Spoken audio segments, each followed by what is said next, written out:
سب سے پہلے آپ تمام دیکھنے اور سننے والوں کو السلام علیکم۔ میں امید کرتا ہوں کہ آپ تمام لوگ خیر خیریت سے ہوں گے۔ آج آپ سے ایک بار پھر ریکویسٹ ہے، کائنڈلی اس ویڈیو کو آخری لمحے تک دیکھیے گا۔ میری پوری کوشش ہوگی کہ میں آپ کا ایک بھی سیکنڈ ضائع نہ ہونے دوں۔ تو ویڈیو کا پراپر سٹارٹ کرتے ہیں۔ تو پہلے لکھا ہوتا تھا کہ عورتوں کا پردے کا خاص اہتمام ہے۔ اب عورتوں کی محفل اور اس پہ بعض اوقات پوسٹر پہ یہ لکھا ہوا دیکھا ہے کہ مردوں کے لیے پردے کا خاص ہے۔ یہ زمانہ بھی زمانے نے دکھانا تھا ان کو۔ تو اب اس طرح پھر اس کے بعد ان کا ویڈیوز بنوانا اور اختلاط اگر ہو رہا ہے تو وہ الگ، پھر اس کو سوشل میڈیا پہ وائرل کرنا، اپنی ویڈیوز ریلیز کرنا، الامان والحفیظ، اس کا اہل سنت سے کوئی تعلق نہیں، تعلیمات اہل سنت سے کوئی تعلق نہیں ہے۔ عورت کی نغمے والی آواز کو شریعت نے عورت قرار دیا ہے، اس کی اجازت ہی نہیں دی کہ اس کی جو ایسی آواز ہو کہ جس میں خوبصورتی پائی جائے، جس کے اندر ترنم پایا جائے، وہ غیر مرد کے سامنے وہ چیز لا ہی نہیں سکتی۔ لیکن اب تو جو اطلاعات ہیں اس کے مطابق تو پورے سج دھج کے اور پورے میک اپ کے ساتھ اور لباس بن ٹھن کے یہ ساری نیکی سے بنے، اور سرکار صلی اللہ علیہ وسلم کی بارگاہ میں گویا کہ نعوذ باللہ، تو نبی پاک صلی اللہ علیہ وسلم کے ساتھ بہت زیادہ یعنی اس کے احکام لگ سکتے ہیں، یعنی بات چیت کی جائے نا تو یہ ایسا نہ ہو کہ نعوذ باللہ یہ توہین کے زمرے کے اندر آتا ہوں کہ نبی پاک صلی اللہ علیہ وسلم کی تعلیمات کو سرے سے یعنی بالکل ایک یکسر نظر انداز کر دینے والی بات ہے۔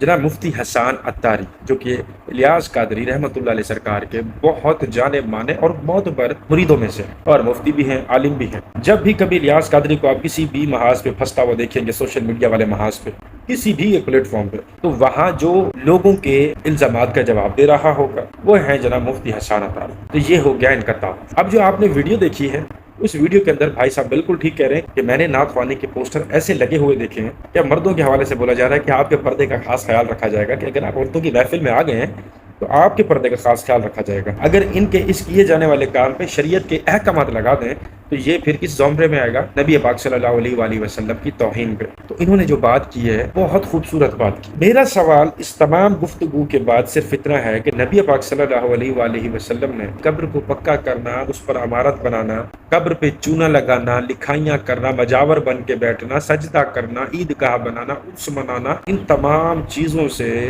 آپ علیہ السلام نے منع فرمایا تھا۔ تو یہ سراسر آپ علیہ السلام کی شان میں، آپ علیہ السلام کی تعلیمات میں، آپ علیہ السلام کے احکامات کے حوالے سے یہ توہین ہے، کیونکہ آپ علیہ السلام نے حکم دیا ہے۔ اب ہمیں قرآن مجید سے کیا پتہ چلتا ہے کہ اللہ فرما رہے ہیں کہ جو تمہیں نبی دے وہ لے لو، جس سے روکے رک جاؤ۔ اب یہاں پر جو الیاس قادری کے یہ دعوت اسلامی والے ہیں، جو امیر اہل سنت ہیں، اسلام کے امیر اہل سنت، تو ان کے جو اپنے ماننے والے ہیں وہ ایسے کام کر رہے ہیں، تو میں خواتینوں سے کیا توقع رکھوں گا؟ بات تو صحیح ہے۔ کہتے ہیں بریلوی کا کیا مطلب ہوتا ہے؟ ٹاؤں ٹاؤں ٹاؤں ٹاؤں ٹاؤں ٹاؤں ٹاؤں ٹاؤں۔ میں نے کہا حلالی بچہ۔ سرکار ٹھہر جاؤ، صبر کرو۔ بریلوی اللہ کی بھی گستاخ، بریلوی رسول اللہ کی بھی گستاخ، اور بریلوی تو وہ بدبخت قوم ہے جو حضرت آدم کو ہندو بنا رہے ہیں۔ تو حرام قرار دے دیا ہندوؤں کا جو بتوں کا کھانا ہے۔ فرق کیا ہے؟ وہ سیدھا کر کے پوچھتے ہیں، یہ لٹا کے پوچھتے ہیں۔ ہے وہی بت، ان کا کھڑا ہے، ان کا لیٹا ہے۔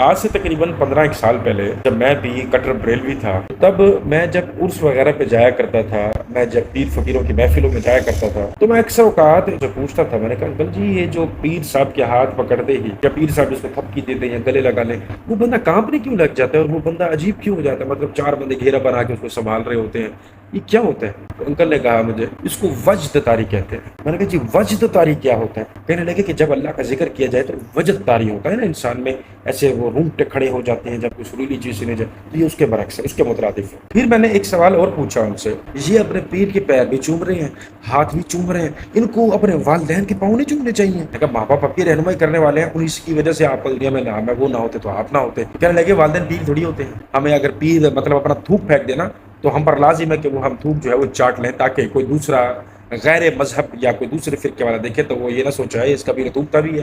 یہ میں آپ کو حقیقت بات بتا رہا ہوں، مذاق نہیں کر رہا۔ تو خیر یہ میرا اپنا ایک اوپینین تھا، آپ کو کیسا لگا کمنٹ باکس میں اپنی خوبصورت ترین رائے کا اظہار ضرور کیجیے گا۔ جو خواجہ جنت کی بہاروں میں سو رہا ہے، تمہارے پھول کی کیا ضرورت ہے، تیرے چادر کی کیا ضرورت ہے؟ ایک درگاہ پہ گئے تھے، سنا ہے ایک بہت بڑے سیٹ ہیں، وہ 2.25 کروڑ کا صرف دروازہ بنا ہے۔ یہ اللہ کے وہ ولی ہیں، نہ تمہارے دروازے کے محتاج ہیں، نہ تمہاری چادر کے محتاج۔ کلی مولوی کیا کہتے ہیں؟ کیا خواجہ تمہاری چادر کے محتاج ہے، تمہارے پھول کے محتاج ہے؟ کہتے ہیں ایک چادر چڑھاؤ بس۔ دلیل کیا ہے کہ خواجہ پھول کے محتاج نہیں، خواجہ چادر کے محتاج نہیں؟ تو اگر ہے صلح کلی مولوی، اگر تیرا یہی قانون ہے تو ہم تجھ سے پوچھتے ہیں کیا خدا نماز کا محتاج ہے؟ کیا خدا روزے کا محتاج ہے؟ اگر خواجہ چادر کے محتاج نہیں تو چادر میں چڑھاؤ، تو خدا بھی نماز کا محتاج نہیں۔ خواجہ چادر کے محتاج نہیں، خدا نماز کا محتاج نہیں، محتاج ہم ہیں۔ نماز اس لیے کہ خدا راضی ہو، نیاز اس لیے کہ خواجہ راضی ہو۔ نہ ہم نماز چھوڑیں گے، نہ ہم نیاز اور چادر چھوڑیں گے۔ حالانکہ صرف توحید وہ چیز ہے، توحید وہ نام ہے کہ جس نام کے آگے ہمیں یہ کہنا پڑتا ہے کہ اس نام کی خاطر، اس پیغام کی خاطر ہماری نسلیں، ہمارے والدین، ہمارے آبا و اجداد، ہم خود، ہماری جان، ہماری آخری سانس بھی قربان۔ اس کے لیے اللہ وحدہ لا شریک، اللہ یکتا کے لیے کہ صرف وہی ایک پرومیننٹ ذات ہے جو تمام مجبوریوں سے، دکھ سے، تکلیفوں سے، محتاجیوں سے پاک ہے۔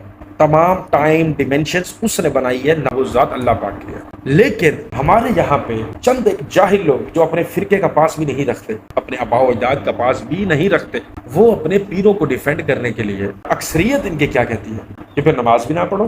اگر بات اس چیز کی ہے کہ تمہارے خواجہ کو کیا ضرورت ہے، تو پھر پروردگار کو نماز کی کیا ضرورت ہے؟ اور لخ لعنت ہے تم پہ ہوئے، لانتی ہو۔ تمہارا خواجہ جو ہے وہ نمازیں پڑھ کے تمہاری نظر میں خواجہ بنے نا، اس نے کچھ نیک کام ہی کیے ہوں گے نا، جو دنیا میں اس کو لوگ کہتے تھے کہ خواجہ خواجہ خواجہ یا پیر پیر پیر۔ لوگ اللہ کو مان کے، اللہ کی مان کے ترقی یافتہ ہیں، اور تم ایسے بدبخت انسان ہو کہ تم ان کو مان کے سوچتے ہو کہ ہمیں کامیابیاں مل جائیں گی۔ جس راستے وہ چلے اس پہ نہیں چلنا۔ جو چیز، جو کام ان کو توحید کے لیے کرنا چاہیے تھا، اللہ پاک کی ذات کے لیے کرنا چاہیے تھا، وہ یہ خواجہ کے لیے کرتے تھے۔ اپنے خواجہ کو ڈیفینڈ کرنے کے لیے اللہ کی گستاخی کر رہے ہیں، اللہ کے دین کی گستاخی کر رہے ہیں، آپ علیہ السلام کی تعلیمات کی گستاخی کر رہے ہیں۔ اتنی انتہا پسندی، اتنی شخصیت پرستی دین کے اندر آپ کو نظر آتی ہے کہیں پہ؟